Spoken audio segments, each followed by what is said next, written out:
നമുക്ക് ബാലിന്റെ ഗോമതിയുടെ നാളത്തെ നല്ലൊരു കഥ കേട്ടാലോ? വീഡിയോ ഇഷ്ടപ്പെടുവാണെങ്കിൽ ഒന്ന് ലൈക്ക് ചെയ്ത് ഹൈപ്പ് ചെയ്യാൻ മറക്കരുത് കേട്ടോ. അങ്ങനെ നമ്മൾ കാണുന്ന ധർമ്മൻ ബാലിനോട് പറഞ്ഞു, അളിയ, ബാക്കി എന്ത് വേണം ഞാൻ സഹിക്കും. പക്ഷെ ഉണ്ടല്ലോ, എന്നെ കള്ളനാക്കിയത്, എന്നെ മോഷ്ടാവാക്കിയത് ഒരിക്കലും എനിക്ക് സഹിക്കാനും ക്ഷമിക്കാനും പറ്റുന്ന കാര്യമില്ല. കണക്ക് പറഞ്ഞിട്ടുണ്ടെങ്കിൽ എനിക്ക് ലക്ഷങ്ങൾ ഇങ്ങോട്ടേക്കാ വരണ്ടേന്ന് പറഞ്ഞു. ഒരു നിമിഷം ബാലൻ ഞെട്ടിപ്പോയി. അപ്പോഴേക്കും ഗോമതി ചോദിച്ചു, എന്തൊക്കെയാടാ നീ പറയണേ? നീ എന്താ ബാലേട്ടനോട് കണക്ക് പറയണോ? അല്ല ചേച്ചി ഒന്ന് ആലോചിച്ച് നോക്കിയേ. ചേച്ചിയുടെ ഈ പറയുന്ന ബാലേട്ടന്റെ കല്യാണ സമയത്ത് ഞാൻ നിങ്ങളോടൊപ്പം കൂടിയതല്ലേ? എത്ര വർഷമായി? കോമഡി സ്റ്റോഴ്സിന്റെ തുടക്കം മുതൽ ഞാൻ ഉണ്ടായിരുന്നല്ലോ. അന്ന് മുതൽ ഇന്ന് വരെ ഞാൻ ആ കടയിൽ ജോലി ചെയ്തുകൊണ്ടിരുന്ന 1 രൂപ പോലും ഞാൻ ചോദിച്ചിട്ടുണ്ടോന്ന് ചോദിച്ചു. അങ്ങനെ നോക്കുവാണെങ്കിൽ എനിക്ക് ഇങ്ങോട്ടേക്ക് പൈസ തന്ന, എന്നിട്ടാണ് 25,000 രൂപയ്ക്ക് വേണ്ടിയിട്ട് എന്നെ മോഷ്ടാവാക്കിയത്. എനിക്കത് ഒരിക്കലും മറക്കാൻ പറ്റുന്ന കാര്യമില്ല. ഞാൻ മരിച്ചാലും മറക്കില്ല. അപ്പോഴേക്കും ധർമ്മം പറഞ്ഞു, അല്ല അപ്പോഴേക്കും ബാലൻ പറഞ്ഞു, എടാ ധർമ്മ, നീ ഇങ്ങനെയൊക്കെ എന്തിനാ ഇങ്ങനെ പറയണേ? എടാ, എനിക്കറിയാം നിനക്ക് ഇപ്പോഴും എന്നോട് സ്നേഹമുണ്ട്. നീ വെറുതെ ഇതിപ്പം എന്നെ വെറുതെ ചൊടിപ്പിക്കാൻ വേണ്ടി ഇങ്ങനെ പറയണേ. നീ ഇങ്ങനൊന്നും പറയല്ല. നീ അങ്ങോട്ടേക്ക് തിരികെ വരാൻ പറഞ്ഞു. ഞാൻ അങ്ങോട്ടേക്ക് തിരികെ വരണമല്ലേ? ഇനിയും എന്നെ ആ കടയെ കൊണ്ട് നിർത്താനല്ലേ ഗോമതി സ്റ്റോഴ്സിൽ? അതൊന്നും നടക്കില്ല അളിയ. അത് നടക്കുന്ന കാര്യമല്ല. ഞാൻ പറഞ്ഞല്ലോ, അളിയന് ഒരാളെ കൂലിക്ക് നിർത്തിക്കോ, ഏതെങ്കിലും ഒരു ബംഗാളിയെ കടയെ നിർത്തിയാൽ മതി. ഇനിയിപ്പോൾ എൻ്റെ ആവശ്യം അവിടെ ഇല്ല. അല്ലെങ്കിൽ ഞാൻ അവിടെ വന്നിട്ടുണ്ടെങ്കിൽ ശരിയാകത്തില്ല. ഇനിയും കടയിലെ പണമൊക്കെ മോഷണം പോയിട്ടുണ്ടെങ്കിൽ ആ കുറ്റം എൻ്റെ തലയിലായിരിക്കും. വെറുതെ എന്തിനാ? ചെയ്യാത്ത കുറ്റം തലയിലെടുത്ത് വെക്കേണ്ട കാര്യമൊന്നും എനിക്കില്ല. അതിനി എന്നെ കിട്ടത്തില്ല. അത് കേട്ടപ്പം ആരും ഓടി വന്നിട്ട് പറഞ്ഞു, അതെ മാമൻ ഇങ്ങനൊന്നും പറയരുത്. ഒരു തെറ്റിദ്ധാരണ ഉണ്ടായെന്നും പറഞ്ഞുകൊണ്ട് മാമൻ എന്താ ഇങ്ങനെയൊക്കെ പറയണേ? ഇനിയിപ്പം മാമന് പൈസ വേണമെങ്കിൽ പൈസ വേണം മേടിച്ചുതരാം, എത്ര വേണേലും മേടിച്ചുതരാന്ന് പറഞ്ഞു. വേണ്ട, അതിന്റെ ആവശ്യമൊന്നുമില്ല. ഇനി എനിക്ക് അവിടേക്ക് വരാൻ പറ്റില്ല. വന്നാലും പഴയതുപോലെ എനിക്ക് നിൽക്കാനും പറ്റില്ല. അതുകൊണ്ട് ഞാനൊരു തീരുമാനം എടുത്തു. ഇനി ഞാൻ ഗോമതി സ്റ്റോഴ്സിലേക്കോ അല്ലെങ്കിൽ ദേവമംഗലത്തേക്കോ കാലെടുത്ത് വെക്കില്ലാന്ന്. ആരെയാന്ന് വെച്ചാൽ നിർത്തിക്കോ, എന്നെ അതിന് കിട്ടില്ല എന്ന് പറഞ്ഞു. ഇതൊക്കെ കേട്ടോണ്ടിരുന്ന രാജശ്രീക്കും അലോകിനും അച്യുതനും ഒക്കെ ഭയങ്കര സന്തോഷമായിരുന്നു. അനുശ്രീക്ക് ഭയങ്കര സങ്കടമായിപ്പോയി. കാരണം ഇത്രയൊന്നും പ്രതീക്ഷിച്ചിട്ടുണ്ടായിരുന്നില്ല. അനുശ്രീയും അച്ഛനും മാമനും തമ്മിൽ പിണങ്ങുക, അത് ഇത്രയും വർഷത്തിന് ശേഷം ചിന്തിക്കാൻ പറ്റുന്നതിൽ അപ്പുറമായിരുന്നു. അപ്പോഴേക്കും ബാലൻ പറഞ്ഞു, എടാ ധർമ്മ, നീ ഇങ്ങനൊന്നും പറയരുത്. ഞാൻ പറഞ്ഞല്ലോ എനിക്കൊരു അബദ്ധം പറ്റിയതാന്ന്. ഒരബദ്ധവും ഇല്ല അളിയ. ഇനി എന്നെ വിളിക്കുക പോലും ചെയ്തേക്കല്ല. അറിയാലോ, ഇനി ഞാൻ ആ ദേവമംഗലത്തേക്ക് വരില്ല എന്നും പറഞ്ഞുകൊണ്ട് ധർമ്മം പെട്ടെന്ന് അകത്തേക്ക് അങ്ങോട്ട് കയറി പോകാൻ തുടങ്ങണം. ബാലനൊക്കെ എന്ത് ചെയ്യണമെന്ന് അറിയത്തില്ല. ബാലൻ കാല് പിടിക്കുന്ന പോലെ പറഞ്ഞു. പക്ഷെ ധർമ്മൻ അത് കേൾക്കാൻ കൂട്ടാക്കില്ല. ഗോമതിയാണെങ്കിലും എല്ലാരും പറഞ്ഞു നോക്കിയതാ. പക്ഷെ ബാലൻ പറഞ്ഞതോ അല്ലെങ്കിൽ ഗോമതിയോ ആരും പറഞ്ഞത് ധർമ്മനിട്ട് കേൾക്കാൻ കൂട്ടാക്കിയില്ല. ധർമ്മൻ ഇത്രയും പറഞ്ഞിട്ട് അങ്ങോട്ട് കയറി ചെല്ലുമ്പോൾ അച്ഛനും ഓടി വന്ന് ധർമ്മനെ കെട്ടിപ്പിടിച്ചു. എന്നിട്ട് പറഞ്ഞു, ഇപ്പോഴാടാ നീ എന്റെ അനുജനായെന്ന് പറഞ്ഞു. ഇതെല്ലാം ഗോമതി എല്ലാം കണ്ടോണ്ടിരിക്കുമല്ലേ? ആ ലോകം വന്ന് കൺഗ്രാസ് പറയുന്നുണ്ട്. കൊള്ളാം കൊച്ച, എനിക്കിഷ്ടപ്പെട്ടെന്ന് പറഞ്ഞു. ഇനി നമ്മൾ അവരോട് പകരം ചോദിക്കും. അവരും നമ്മുടെ ശത്രുക്കളാ. അതെ, എന്റെ കൊച്ചനെ കള്ളനാക്കിയവരെ വെറുതെ വിടാനോ ഒരിക്കലും ഇല്ല. ഒരിക്കലും വെറുതെ വിടാൻ പോകുന്നില്ല. ഇതിന് ഉറപ്പായിട്ടും നമ്മൾ പകരം ചോദിക്കണമെന്ന് പറഞ്ഞു. ഇതൊക്കെ കേട്ടുകൊണ്ട് വന്ന ബാലിന് ഭയങ്കര സങ്കടമായി. പെട്ടെന്ന് ശ്രീദേവിയൊക്കെ വന്ന് ബാലിനെ വിളിച്ചു. ബാലച്ച, നമുക്ക് അകത്തേക്ക് കയറി പോകാന്ന് പറഞ്ഞ് അങ്ങോട്ട് കൂട്ടിക്കൊണ്ട് പോവാണ്. ബാലിന് സമനില തെറ്റുന്ന പോലെ തോന്നി. ഇന്ന് വരെ ഇങ്ങനെ ഒരു പ്രതിസന്ധി ഉണ്ടായിട്ടില്ല. ഇതിനു മുമ്പ് ധർമ്മന് പണങ്ങി പോയിട്ടുണ്ടെങ്കിലും പക്ഷെ ഇങ്ങനെയൊന്നും കാണിച്ചിട്ട് പോലുമില്ല. ഭയങ്കര സങ്കടമായിരുന്നു. അപ്പോഴേക്കും ബാലൻ പറഞ്ഞു, എന്നാലും അവൻ ഇങ്ങനെ എൻ്റെ മുഖത്ത് നോക്കി പറഞ്ഞല്ലോ, ലക്ഷങ്ങളുടെ കണക്ക്.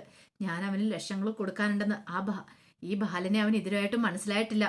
അപ്പോഴേക്കും ഗോമതി പറഞ്ഞു, ബാലേട്ടാ, ഇനി അതിനെക്കുറിച്ചൊന്നും ചിന്തിച്ചിട്ട് കാര്യമില്ല. ഇനി വിഷമിക്കേണ്ട കാര്യമൊന്നുമില്ല. അവൻ ഇഷ്ടം അവിടെ നിൽക്കാനാണെങ്കിൽ അവൻ അവിടെ നിൽക്കട്ടെ എന്ന് പറഞ്ഞു. എന്നാലും ഗോമതി, അവൻ എൻ്റെ മുഖത്ത് നോക്കി എങ്ങനെ പറയാൻ തോന്നിയത്? അവനൊരു വിചാരം ഉണ്ടായിരിക്കും ഞാൻ വെറുതെ അവനെ ഗോമതി സ്റ്റോഴ്സിൽ ഇത്രയും കാലം ഇട്ട് പണിയെടുപ്പിച്ചാന്ന്. അപ്പൊ ബാലന് ധർമ്മന് വേണ്ടിയിട്ട് ഒരു കരുതല് ഉണ്ടായിരുന്നു. കാരണം ബാലനറിയാം എന്നല്ലെങ്കിൽ നാളെ ചിലപ്പോൾ ഇതിനെക്കുറിച്ച് ചോദ്യം പറച്ചിലൊക്കെ ഉണ്ടാവും. അത് മാത്രമല്ല, ഈ പറയുന്ന എല്ലാവർക്കും വേണ്ടിയിട്ട് ബാലൻ കരുതി വെച്ചിട്ടുണ്ടായിരുന്നു. വെറുതെ ബാലൻ ദൂർത്തടിച്ച് 1 രൂപ ചെലവാക്കി കളഞ്ഞിട്ടില്ല. ഇപ്പൊ ധർമ്മൻ ആ കടയിൽ ജോലി ചെയ്യുന്നുണ്ടെങ്കിൽ ധർമ്മന്റെ ശമ്പളമായിട്ട് കൃത്യമായിട്ട് 1 രൂപ സൂക്ഷിച്ചു വെച്ചിട്ടുണ്ടായിരുന്നു. അതീ പറയുന്ന ധർമ്മനോ ബാക്കി ആർക്കോട്ട് അറിയുന്നുണ്ടായിരുന്നില്ല. ആകാശിനോ, ഈ ആകാശാണെങ്കിലും അവിടെ ജോലി ചെയ്യുന്നുണ്ടല്ലോ, ആകാശിന് പോലും അതിനെക്കുറിച്ച് അറിയത്തുണ്ടായിരുന്നില്ല. ബാലന്റെ മനസ്സിൽ വല്ലാത്തൊരു ബുദ്ധിമുട്ടായി. എല്ലാവരുടെ മുന്നിൽ വെച്ച് ധർമ്മൻ ആ പറഞ്ഞതൊക്കെ. ഈ സമയത്ത് ധർമ്മന്റെ അടുത്ത് എന്നിട്ട് ഇന്ദിരാമ്മ പറഞ്ഞു, മോനെ, നീ വിഷമിക്കൊന്നും വേണ്ട, നീ ധൈര്യമായിട്ടിരിക്കുക, നിനക്ക് ഇവിടെ ഒരു പ്രശ്നം ഉണ്ടാകത്തില്ല. ഗോമതി സ്റ്റോഴ്സ് ഇല്ലെങ്കിലും നിനക്കെന്താ ഈ കൃഷ്ണമംഗലം ഉണ്ടല്ലോ എന്നൊക്കെ പറഞ്ഞു. പക്ഷെ ധർമ്മന്റെ മനസ്സിൽ ഉള്ളി നല്ല വിഷമമുണ്ട്. പുറമെ ഇങ്ങനെയൊക്കെ ബാലനോട് ദേഷ്യം കാണിച്ച് സംസാരിച്ചാലും ഉള്ളി സങ്കടമുണ്ട്. ഇന്നുവരെ എങ്ങനെയൊന്നും ആയിരുന്നില്ലോ. അപ്പോഴേക്കും രാജശ്രീ പറഞ്ഞു, എൻ്റെ അമ്മേ, ഇപ്പോഴാണ് അവന് ബോധോദയം ഉണ്ടാകുന്നേ. അവന്റെ ചേട്ടന്മാരൊക്കെ ഓരോ കാര്യങ്ങൾ അവന് പറഞ്ഞു കൊടുക്കുമ്പോൾ അവന്റെ തലയിലേക്ക് കയറത്തില്ലായിരുന്നു. പതുക്കെയാണെങ്കിലും അവന് ബോധോദയം ഉണ്ടായല്ലോ.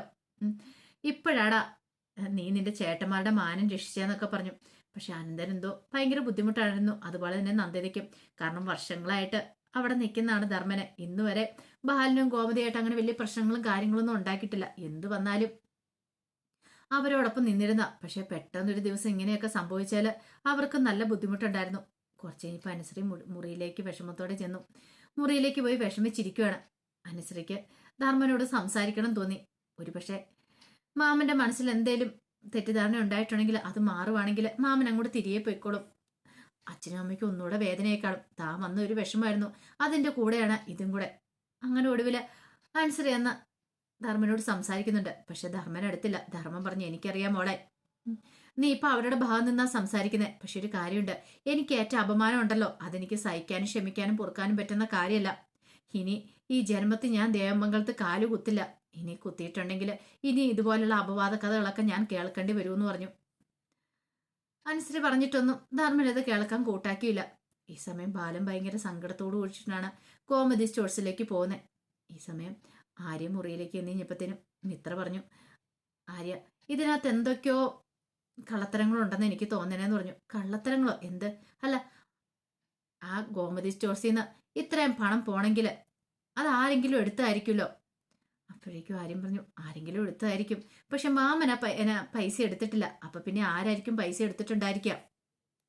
മിത്രയ്ക്ക് ഇത്തിരി പോലീസ് ബുദ്ധിയും കാര്യങ്ങളൊക്കെ ഉണ്ടല്ലോ. ആര്യം പറഞ്ഞു, അത് ശരിയാ. ഒരു പക്ഷെ CCTV ദൃശ്യങ്ങളും കാര്യങ്ങളും ഉണ്ടായിരുന്ന ആരാന്ന് കൈയോടെ പൊക്കായിരുന്നു. നമുക്കൊരു കാര്യം ചെയ്യാം, ശ്രീദേവി ചേച്ചിയോട് ചോദിച്ചു നോക്കാം. ഇനി പ്രത്യേകിച്ച് ആരെങ്കിലും കടയിൽ വന്നിട്ടുണ്ടായിരുന്നോ? അതിനുശേഷം വന്നവരെയൊക്കെ പരിചയമുള്ളവരാണോ? ഇനിയിപ്പോൾ അവരിൽ ആരെങ്കിലും ആരും എടുത്തിട്ടുണ്ടായിരിക്കുമെന്ന് അറിയില്ലല്ലോ. അപ്പോഴേക്കും ആരും പറഞ്ഞു, അതത്ര എളുപ്പമുള്ള കാര്യമല്ല, നിനക്കറിയാലോ മിത്രേ. കാരണം കടയിൽ വരുന്നവരെ സംശയിച്ച് ചോദ്യം ചെയ്തിട്ടുണ്ടെങ്കിൽ നാളെ മുതൽ അവർ ചിലപ്പോൾ കടയിലേക്ക് വരാതാവും. അവരാ പണം എടുത്തിട്ടില്ലെങ്കിൽ അത് അവർക്ക് ബുദ്ധിമുട്ടാകുന്ന കാര്യമാണ്. അതുകൊണ്ട് ഇതിനെക്കുറിച്ച് ചോദിക്കാനും പറ്റില്ല. അപ്പോഴേക്കും മിത്ര പറഞ്ഞു, ഇനിയിപ്പോൾ എന്ത് ചെയ്യും? എൻ്റെ വീട്ടുകാരെ കുറിച്ച് അറിയാലോ. അലോകാണെങ്കിലും ഈ പറയുന്ന ചെറിയച്ഛനൊക്കെ ആണെങ്കിലും മാക്സിമം ഈ സമയം വിനിയോഗിക്കാണ്ട് ശ്രമിക്കും. കൊച്ചച്ഛനെ എങ്ങനെയെങ്കിലും അവരുടെ പക്ഷത്താക്കാൻ ശ്രമിക്കുകയോ ചെയ്യത്തുള്ളൂ. നമുക്കെതിരെ നീക്കാനായിട്ട് അവരുടെ ഉദ്ദേശം. ആ ലോകിന്റെ മുഖം കണ്ടു കഴിഞ്ഞപ്പോൾ തന്നെ എനിക്ക് മനസ്സിലായതാ. ഇത് കേട്ടപ്പോൾ ആര്യം പറഞ്ഞു, ഇനിയിപ്പോൾ എന്ത് ചെയ്യും? ഒരു കാര്യം ചെയ്താലോ, നമുക്ക് മാമനെ ഒന്ന് കണ്ടാലോ എന്ന് ചോദിച്ചു. അത് കേട്ട് കഴിഞ്ഞപ്പം ആര്യം പറഞ്ഞു, പക്ഷെ മാമൻ ഇങ്ങോട്ടേക്ക് വരുമെന്ന് എനിക്ക് തോന്നുന്നില്ല. ഇപ്പൊ തന്നെ കണ്ടില്ലേ, അച്ഛനോട് നമ്മളോട് എല്ലാവരുടെയും ദേഷ്യമുള്ള പോലെയല്ലേ സംസാരിച്ചേ? ഇത്രയും നാളും നമ്മൾ കണ്ട മാമനായിരുന്നു എന്ന് ചോദിച്ചു. അത് ശരിയാ എന്നും ഇത്രയും പറഞ്ഞു. ഒരു പക്ഷേ സുകന്യേച്ചിക്ക് ഇതിനകത്ത് എന്തെങ്കിലും പങ്കുണ്ടായിരിക്കും. സുകന്യേച്ചി എന്തെങ്കിലുമൊക്കെ പറഞ്ഞു കൊടുക്കുന്നുണ്ടായിരിക്കും. എല്ലാം കൂടെ കേട്ടിട്ടായിരിക്കും കൊച്ചനെ ഇങ്ങോട്ടേക്ക് വരാൻ തോന്നാത്തെ. എങ്ങനെയാണെങ്കിലും എത്രയും പെട്ടെന്ന് ഇതിന്റെ പിന്നിലുള്ള സത്യാവസ്ഥ കണ്ടെത്തണം. ആ പൈസ എവിടെ പോയി, എങ്ങനെ പോയി എന്നുള്ള സത്യാവസ്ഥ നമ്മൾ പുറത്തു കൊണ്ടുവരണം ആര്യ. എനിക്ക് മാത്രമേ കാര്യങ്ങൾക്ക് ഒരു തീരുമാനം ഉണ്ടാകത്തുള്ളൂ എന്ന് പറഞ്ഞു. ഈ സമയത്ത് ശ്രീദേവിക്കും ഭയങ്കര വിഷമമായിരുന്നു. കാരണം താൻ ആ 25,000 രൂപയുടെ കാര്യം കണ്ടുപിടിച്ചില്ലായിരുന്നെങ്കിൽ ഇത്രയും പ്രശ്നങ്ങളൊന്നും ഉണ്ടാകത്തില്ലായിരുന്നു. പക്ഷെ ആ 25,000 അതെവിടെ പോയി, എങ്ങനെ പോയെന്ന് അറിയില്ല. താനും ആ സമയത്ത് കടയിലുണ്ടായിരുന്നതാണ്. ഇനിയിപ്പോൾ ആരെങ്കിലും എടുത്തുകൊണ്ട് പോയതാണോ എങ്ങനെ ഒന്നും അതിനെക്കുറിച്ച് അറിയത്തുണ്ടായിരുന്നില്ല. ഈ സമയത്ത് ഉദയഭാനുവിന് ഭയങ്കര സന്തോഷമായിരുന്നു. 25,000 രൂപ അടിച്ചു മാറ്റി. ഇനിയിപ്പം ഇടയ്ക്ക് അങ്ങോട്ടേക്ക് പോകണം. തരം കിട്ടുമ്പോഴൊക്കെ ഇങ്ങനെ അടിച്ചു മാറ്റണം. തൽക്കാലത്തേക്ക് ശ്രീദേവി ആ കടയിൽ നിന്ന് പറഞ്ഞു വിടണ്ട. ശ്രീദേവി ആ കടയിലുള്ളതാണ് തൻ്റെ ഒരു സന്തോഷം. അവളുണ്ടെങ്കിൽ മാത്രം അടിച്ചു മാറ്റാൻ പറ്റുള്ളൂ എന്നൊക്കെ ഒരു ചിന്തയായിരുന്നു അയാളുടെ മനസ്സിലുണ്ടായിരുന്നത്. എന്താണെങ്കിലും പരനാൾ കള്ളൻ ഒരു നാൾ പിടിക്കപ്പെടുമെന്ന് പറഞ്ഞാൽ അധിക നാൾ ഉദയഭാനുവിന് ഇങ്ങനെ കള്ളത്തരം കാണിക്കാൻ പറ്റില്ല. ഒരു പക്ഷേ ഇനിയിപ്പോൾ ധർമ്മന്റെ മനസ്സിൽ വേറെ എന്തെങ്കിലും ഉദ്ദേശം ഉണ്ടോയെന്നും അറിയില്ല.